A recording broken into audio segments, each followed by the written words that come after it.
রাজধানীর আদাবরের হাউজিং এলাকায় ছিনতাইকারী ধরতে গিয়ে পুলিশের ওপর চাপাতি হামলার ঘটনায় কবজি কাটা আনোয়ার গ্রুপের 6 জনকে গ্রেপ্তার করেছে র্যাব 2।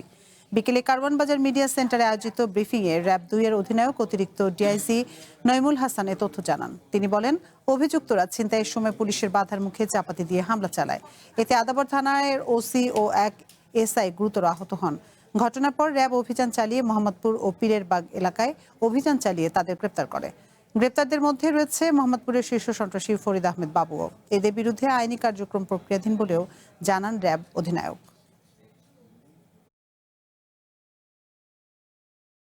কালকে 6 জনকে আমরা দ্রুততম সময় ধরলাম, এর মানে হচ্ছে যে আমরা আমাদেরও আভিযানিক পদ্ধতিগুলোতে চেঞ্জ আনছি, যাতে করে তারা খুব বেশি আর সুবিধা করতে না পারে।